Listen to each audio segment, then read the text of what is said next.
किसानों, माताओं, बहनों, सादर जय श्री कृष्ण। हमारे YouTube चैनल में आप सभी का बहुत बहुत स्वागत है।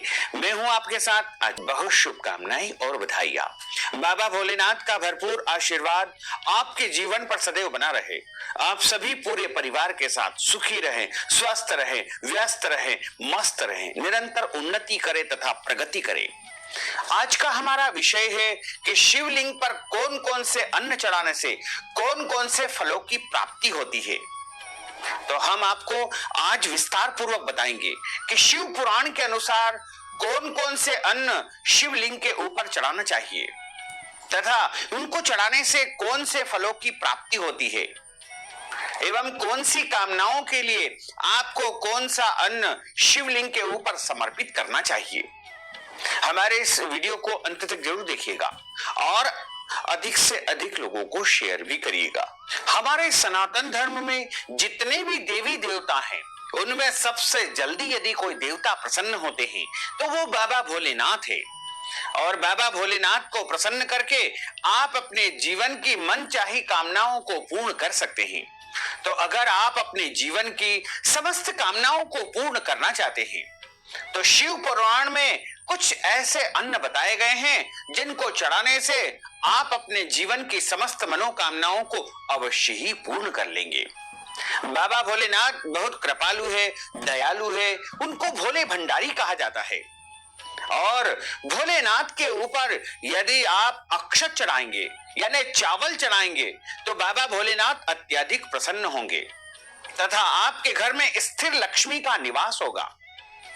बाबा भोलेनाथ के ऊपर, महादेव जी के ऊपर, शिवलिंग के ऊपर यदि आप चावल चढ़ाएंगे, अक्षत जिसे कभी भी जो है टूटे फूटे नहीं चढ़ाना चाहिए, यानी अच्छे चावल आप शिवलिंग के ऊपर एक सफेद कपड़ा बिछा करके उसके ऊपर अर्पित कर देना चाहिए।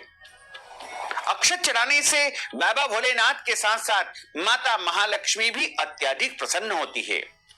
शिवलिंग के ऊपर आप सफेद कपड़ा बिछा करके उसके ऊपर चावल यानी अक्षत चढ़ाएं। अगले दिन उस कपड़े में उन चावल को बांध करके किसी भी मंदिर में अथवा ब्राह्मण को आपको दान कर देना चाहिए। ऐसा करने से आपके घर में अखंड लक्ष्मी का निवास होगा, स्थिर लक्ष्मी का निवास होगा तथा आपके घर में किसी भी प्रकार की कोई कमी नहीं आएगी।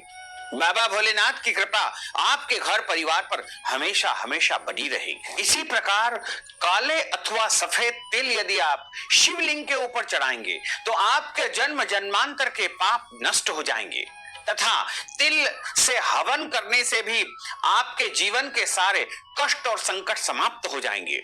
तिल सफेद भी हो सकते हैं या काले भी हो सकते हैं अथवा मिश्रित तिल भी आप शिवलिंग के ऊपर चढ़ा सकते हैं। तिल यदि आप चढ़ाएंगे तो निश्चित मानिएगा कि आपके इस जीवन के अलावा पिछले कई जन्मों के पाप नष्ट हो जाएंगे।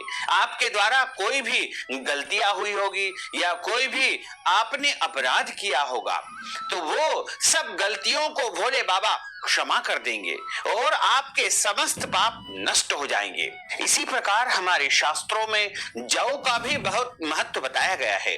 तो अगर आप शिवलिंग के ऊपर जौ चढ़ाते हैं तो आपके सुखों में वृद्धि होगी। यदि आप भोले बाबा के ऊपर गेहूं चढ़ाएंगे तो आपके घर में संतान की प्राप्ति होगी, संतान की उन्नति तथा प्रगति होगी। आपके घर में अभी तक संतान प्राप्ति का अवसर नहीं आया है तो आपको गेहूं भोले बाबा को अर्पित करना चाहिए। ऐसा करने से आपको मनचाही पुत्र अथवा पुत्री की प्राप्ति हो जाएगी और यदि संतान प्राप्त हो चुकी है तो संतान की उन्नति तथा प्रगति होने लगेगी। अगर आप शिवलिंग के ऊपर हरे मूंग चढ़ाते हैं तो आपके घर में सुख शांति समृद्धि आएगी। भौतिक सुख सुविधाओं से नहीं है। अगर आप बाबा भोलेनाथ को बाजरा चढ़ाएंगे तो आपको धर्म, अर्थ तथा काम एवं मोक्ष की प्राप्ति होगी। यानी आपको धर्म का पुण्य तो अवश्य ही मिलेगा